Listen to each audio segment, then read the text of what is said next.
Everyone, Jai Swaminarayan. I am Nishit Chotalia from Sri Swaminarayan Institute of Technology, Part Gandhinagar, representing the subject Electrical Machine 1, SAM for Electrical. So let us start with the basic subject discussion that in which topics are covered. Clear? So our first lecture based on our electrical machine is about the syllabus discussion. So let us start with the subject discussion और उसका subject code की अगर मैं बात करें तो यहाँ पे सब्जेक्ट कोड है आपका 31409113 जो कि प्रोफेशनल कोर सब्जेक्ट है आपका प्योर इलेक्ट्रिकल का सब्जेक्ट है और इसकी क्रेडिट की अगर हम बात करें तो यहाँ पे 6 क्रेडिट आपको ऑलरेडी मेंशन की हुई है. So let us start with the basic about the our first unit which is based on the magnetic circuits. Clear? So उसके बारे में अगर मैं आपको बताना चाहूँ कि भाई मैग्नेटिक सर्किट्स के अंदर क्या क्या चीज़ें आती है या फिर कौन कौन से पार्ट रहेंगे. सो मैग्नेटिक सर्किट के अंदर सबसे पहले what do you mean by that magnetic circuits particularly. तो यहाँ पे अगर मैं बात करूँ कि मैग्नेटिक सर्किट क्या है उसके अंदर बेसिक टर्म जो कि एमएमएफ, फ्लक्स, रिलक्टेंस, इंडक्टेंस, तो ये बेसिक टर्मिनोलॉजी क्या रिप्रेजेंट करती है. Same way visualisation of field in particular manner कि भाई हम फील्ड कहाँ पे कैसे प्रोड्यूस होता है उसे हम कैसे रिप्रेजेंट करते हैं. सेम वे बार मैग्नेट के ऊपर या फिर कोयल के अंदर हम कैसे वो फील्ड इंड्यूस करेंगे.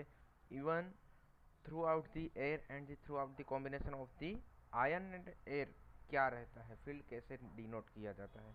और basic law about the magnetics is Ampere's law and Biot Savart's law as well as यहाँ पे हम ये भी जानते हैं कि यहाँ पे Lenz law is also there. Basic fundamental regarding अगर हम सिलेबस की पॉइंट ऑफ व्यू बात करें तो एक वहाँ पे आपको रहेगा Faraday's law is also important. तो ये बेसिक जो कि फर्स्ट यूनिट आपका रहेगा मैग्नेटिक फील्ड के लिए या फिर मैग्नेटिक सर्किट्स के रिगार्डिंग. नेक्स्ट वन है principles of electromechanical energy conservation sorry conversion. तो यहाँ पे इलेक्ट्रोमैकेनिकल एनर्जी मतलब कि इलेक्ट्रिकल और मैकेनिकल सिस्टम को कंबाइन करने के बाद आपकी सिस्टम के अंदर कैसे आपकी प्रॉपर्टीज देखने को मिलेगी या फिर क्या क्या चीज़ें उसमें आप देख सकते हो.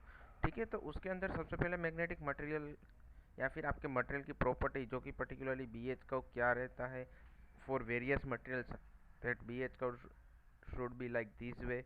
तो वो various type of the material और उसके अकॉर्डिंगली आपको बी एच का कैसा देखने को मिलता है वहाँ पे हम वो डिस्कस करेंगे. नेक्स्ट वन उसके बाद रहेगा जो कि लीनियर और लीनियर नॉन लीनियर जो मैग्नेटिक सर्किट्स है तो उसका बिहेवियर क्या रहता है. Same way energy stored in the magnetic circuit जो कि एक काफ़ी इंपॉर्टेंट चीज़ है. बेसिक हम उसका जानते हैं तो उसके लिए आपको क्या क्या देखने की चीज़ें हैं या फिर इंपॉर्टेंट चीज़ें हैं वो हम डिस्कस करेंगे. सेम वे मूविंग एलिमेंट के लिए और स्टेडी जो भी आपके एलिमेंट है उसके लिए क्या रहेगा. Same way torque production in और उसका partial derivation of the energy stored in with respect to angular position of rotating machine. तो पर्टिकुलरली इस यूनिट के लिए बहुत इंपॉर्टेंट चीज़ क्या बन जाएगी कि भाई आपका जो भी एलिमेंट है तो उसके लिए मैकेनिकल एनर्जी कन्वर्जन कैसे रहेगा और उसका मतलब जो भी आप देखो कि भाई उसके डेरिवेशन या फिर इक्वेशन आपको मैंने यहाँ पे हमारे जो भी ये लेक्चर्स होंगे तो उसमें आपको इक्वेशन भी दिखाए हैं तो आपको वहाँ पे ये चीज़ें देखने को मिल सकती है कि भाई magnetic sorry electromechanical energy conversion की वजह से कैसे कैसे आपको एनर्जी प्रोडक्शन या फिर एनर्जी का यूटिलाइजेशन आपको देखने को मिल सकता है. तो ये दो चैप्टर का वेटेज आप सिलेबस में ऑल ओवर देखें तो काफ़ी कम रहेगा. वाई बिकॉज यहाँ पे आपको टीचिंग आवर्स भी काफ़ी कम दिए हैं और उसका बेसिक फंडामेंटल भी बेसिक ही है जो कि मैग्नेटिक्स के बारे में आप आधे से ज़्यादा तो जानते ही है कि भाई इसमें क्या होता है. तो बस उसी चीज़ों को डिस्कस करेंगे तो हमारे फर्स्ट और सेकंड यूनिट का मेन कंटेंट कंप्लीट हो जाएगा. नेक्स्ट और मोस्ट इम्पोर्टेंट पार्ट जो कि इलेक्ट्रिकल मशीन 1 का एक बहुत मेजर पार्ट कहा जा सकता है जो कि रहता है आपका डीसी मशीन के बारे में. तो यहाँ पे अगर मैं आपको बात करूँ कि भाई डीसी मशीन है जो कि सॉरी हाँ तो यहाँ पे डीसी मशीन के लिए मैं अगर आपको बात करूँ तो डीसी मशीन के अंदर आपको काफ़ी ज़्यादा वेटेज भी क्योंकि ये हमारा पूरा सब्जेक्ट बेसिकली दो चैप्टर के ऊपर डिपेंड करता है. एक है डीसी मशीन और एक रहता है ट्रांसफॉर्मर्स. तो डीसी मशीन के अंदर कौन कौन सी चीज़ें इंक्लूड करेंगे और उसके अंदर क्या क्या स्टडी करेंगे वो अभी हम डिस्कस करते हैं जो कि उसका काफ़ी वेटेज भी ज़्यादा है. Approximately 30 to 35% syllabus is covered by this unit as well as our next unit is transformer. तो सबसे पहले मैं डीसी मशीन की बात करें तो डीसी मशीन मतलब कि बेस्ड ऑन डीसी प्रिंसिपल्स। तो उसके अंदर आपको ये भी पता है कि भाई डीसी का फंडामेंटल क्या है, उसमें डीसी मशीन के अंदर कौन कौन से कंपोनेंट्स रहेंगे और उसकी बेसिक टाइप्स जो कि जनरेटर और मोटर रहती है, तो उन दोनों का सबसे पहले बाइफर्केशन करेंगे और उसकी कुछ कैरेक्टरिस्टिक्स को स्टडी करेंगे। तो अगर हम बात करें कि सबसे पहले कंस्ट्रक्शन और working of that machines, same way visualisation of magnetic field produce by that field winding and armature winding, same way flux density of that air gap और डिस्ट्रीब्यूशन फ्लक्स पर पोल। तो ये सारी basic terminology ही है जो कि आप उसके हम सिलेबस जो टर्न बाय टर्न डिस्कस करते जाएंगे और एग्जाम पॉइंट ऑफ व्यू वो कौन से क्वेश्चन में कैसे कन्वर्ट कर सकते हैं इस टॉपिक को, तो वो हम डिस्कस करेंगे, ठीक है। Then after next one is induced EMF, same way next topic which is armature winding and its commutation, जो कि सबसे इम्पोर्टेंट और काफ़ी समझने वाला टॉपिक है। कम्यूटेशन किसे कहते हैं और कम्यूटेशन कैसे ऑब्टेन कर सकते हैं। तो यहाँ पे ये भी चीज़ें बताई कि एलिमेंट्री आर्मेचर कॉइल और commutator, same way lap and wave winding, what do you mean by that windings, और ये कम्यूटेटर किसे कहते हैं, उसका कंस्ट्रक्शन क्या रहता है और उसकी derivation for the back EMF is also there. तो यहाँ पे मशीन की जो टर्मिनोलॉजी है उसको ही हम फोकस करते हैं कि भाई हाँ इसके अंदर ये चीज़ें ऐसे ऐसे आपको दी गई है, ठीक है। ओके, नेक्स्ट पार्ट जो कि ये रहता है कि सबसे इम्पोर्टेंट टॉपिक का एक मेजर पार्ट वो भी है कि भाई आर्मेचर रिएक्शन। तो आर्मेचर रिएक्शन किसे कहते हैं और आर्मेचर रिएक्शन में क्या क्या चीज़ें इंक्लूड की जा सकती है, तो वो भी वहाँ पे मैंने आपको रिप्रेजेंट किया है। सेम है armature circuit equation for the motoring and generating actions, या फिर हमारा जो भी मशीन है डीसी मशीन पर्टिकुलरली, तो उसमें मोटरिंग मोड किसे कहते हैं, जनरेटिंग मोड किसे कहते हैं, या फिर जनरेशन मोड किसे कहते हैं, तो उन दोनों के बेसिक चीज़ों के बारे में वहाँ पे डिस्कस किया है। सेम वे डीसी मशीन है तो उसको हम फील्ड प्रोवाइड करते हैं तो फील्ड एक्साइटेशन की बात करेंगे और उसकी various type of the machine जो कि पर्टिकुलरली सेपरेटली एक्साइटेड और सेल्फ एक्साइटेड, और सेपरेटली एक्साइटेड को भी हम वहाँ पे काफ़ी वेरियस टाइप्स है जैसे कि सीरीज एंड शंट कंपाउंड वहाँ पे ऑल्सो वहाँ पे रहता है। सेम ओपन सर्किट फील आती है उसकी कैरेक्टरिस्टिक जो कि ओपन और शॉर्ट या फिर बैक टू बैक की हम बात करें तो separately excited DC motor voltage be built in the shunt generator which is also included here.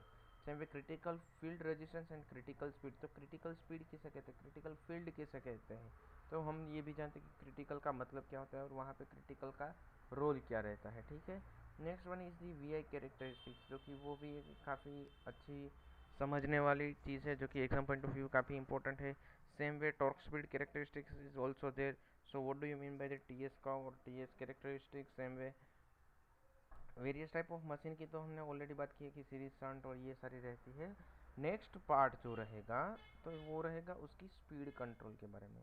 तो हम ये भी जानते हैं कि स्पीड कंट्रोल कैसे किया जाता है और उसका रोल क्या है या फिर व्हाट इज़ द नीड और importance of the speed control. अगर स्पीड कंट्रोल की वेरियस मेथड्स को हम डिस्कस करेंगे तो उसके बाद हम नेक्स्ट टॉपिक जो हमारा रहेगा वो रहेगा लॉसेस और एफिशिएंसी के बेसिस पे कि what do you mean by that losses और particular efficiency of the machines. तो उसके लिए आपको क्या करना पड़ेगा कि कुछ पैरामीटर्स की कैलकुलेशन आपको पता होनी ज़रूरी है। तो वो कैलकुलेशन कहाँ पे मिलेगी, तो आप मशीन के ऊपर कुछ टेस्टिंग करोगे तब। तो मशीन के testing is a very vital role in the calculation of the efficiency as well as losses. तो वहाँ पे कौन कौन से टाइप के टेस्ट जो भी हम यूज़ कर रहे हैं या फिर which kind of the test can be conducted to obtain the efficiency or losses for the particular machine। तो वहाँ पे कुछ टाइप्स ऑफ द टेस्ट है जैसे कि स्विनबर्न टेस्ट, तो वो किस लिए करते हैं, सेम वे हॉपकिंसन टेस्ट वो किस लिए करते हैं, रिटायर्डेशन टेस्ट, फील्ड टेस्ट, ये सारे टेस्ट के साथ ही हम एक और टॉपिक जो बताएंगे कि separation of the losses of the DC machines. पर यहाँ पे मैं आपको एक चीज़ ये भी बताना चाहूँगा कि यहाँ पे आपको इसमें नहीं दिया लेकिन सिलेबस में नहीं दिया लेकिन एक हिडन पार्ट कहा जा सकता है कि भाई वो आपका एक इम्पोर्टेंट पार्ट रहेगा कि भाई आपका जो मशीन है तो उसके लॉसेस के हिसाब से उसका पावर फ्लो डायग्राम बनता है कि भाई हम इनपुट ये देते हैं और उसका पावर फ्लो कैसे होता है मशीन में, जैसे कि कौन सा लॉस पहले होता है उसके बाद क्या होता है उसके बाद कौन से लॉसेस रहते हैं। तो ये सारी चीज़ें पावर फ्लो डायग्राम से हम डिस्कस करेंगे जो कि हमारे सिलेबस में हिडन पार्ट है, क्योंकि हम जानते हैं कि सिलेबस में आपको बेसिकली नहीं दिखा है कि ये इम्पोर्टेंट है, बट हाँ इम्पोर्टेंट है। क्यों? क्योंकि हम लॉसेस और एफिशिएंसी को स्टडी कर रहे हैं। अगर वो स्टडी कर रहे हैं तो हमारे लिए वो जानना भी काफ़ी ज़रूरी बन जाता है। ठीक है, ओके।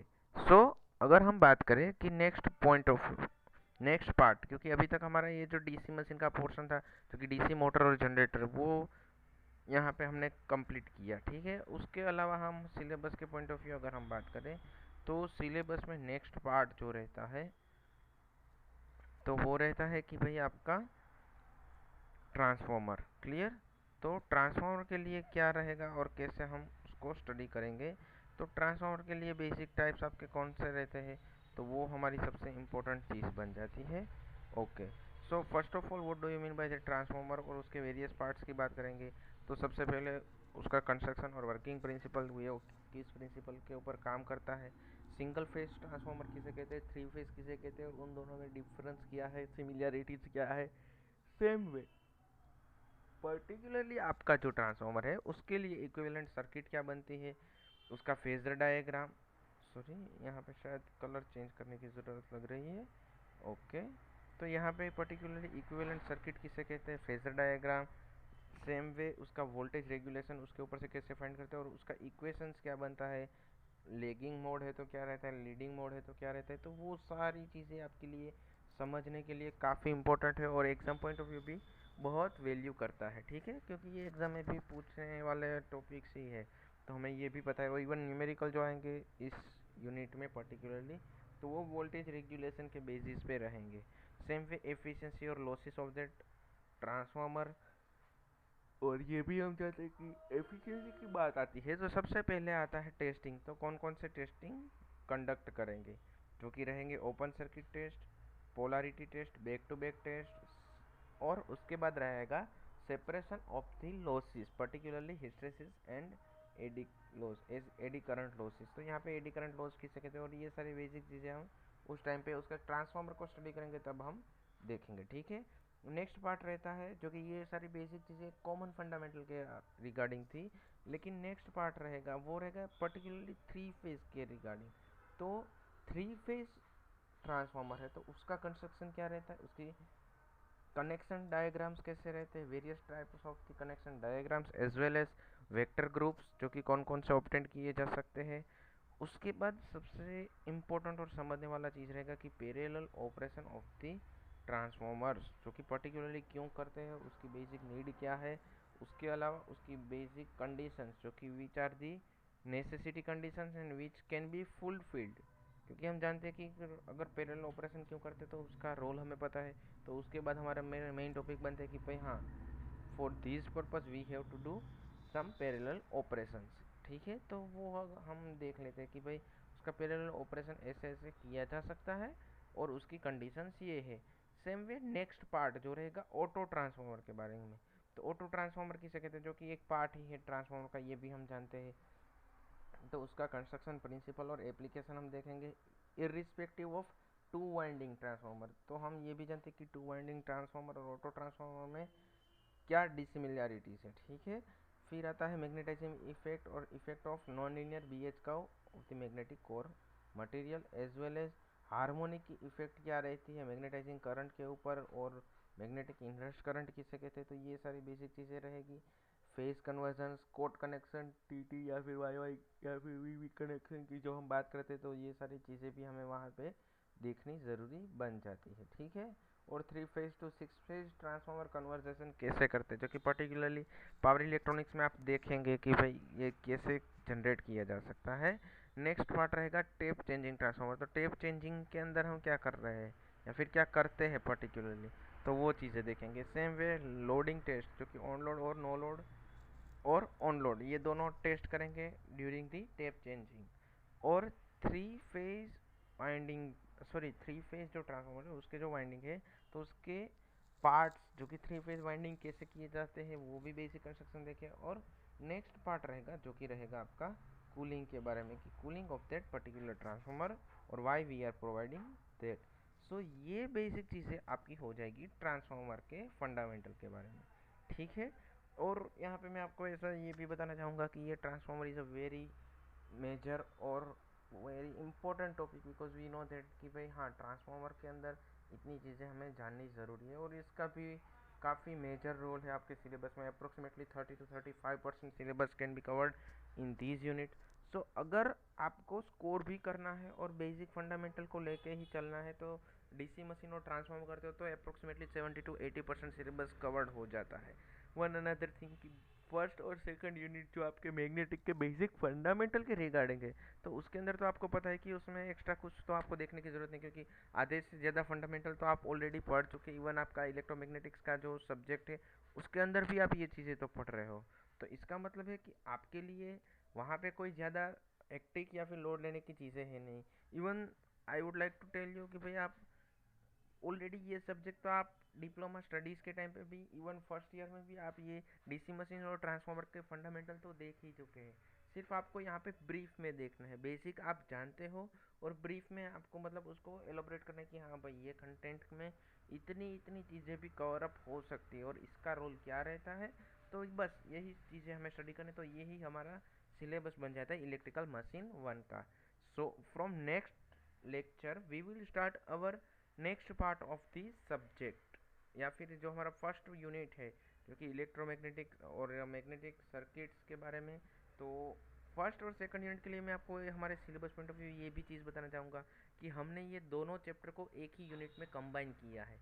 मतलब कि आपको जितने भी लेक्चर्स आपको मिलेंगे तो वो पूरी एक ही सीरीज़ में मिलेगा, कि लेक्चर 1 to ऑनवर्ड्स। और वहाँ पे फर्स्ट और सेकंड यूनिट के, क्योंकि ऐसा है कि अगर हम मैग्नेटिक के फंडामेंटल देखते तो टर्न बाय टर्न कुछ फंडामेंटल देखना ज़रूरी है। क्योंकि यहाँ पे फर्स्ट यूनिट में अगर मैं आपको सिलेबस के पॉइंट ऑफ व्यू बताऊँ तो कुछ टॉपिक ऐसे है, जैसे कि देखो हम फर्स्ट यूनिट की बात करें तो एम्पियर्स और बायो सावर्ट लॉ है। तो वो आपके लिए कब इंपॉर्टेंट बन जाते हैं कि आपको मैग्नेटिक के सारे फंडामेंटल पता है। हार्ड, सॉफ्ट या फेरोमैग्नेटिक किसे कहते हैं, पैरामैग्नेटिक किसे कहते हैं, या फिर परमानेंट मैग्नेट किसे कहते हैं। तो ये कुछ मैग्नेटिक प्रॉपर्टी आपको पता चल जाती है, उसके बीएच कर्व के बारे में पता चलता है।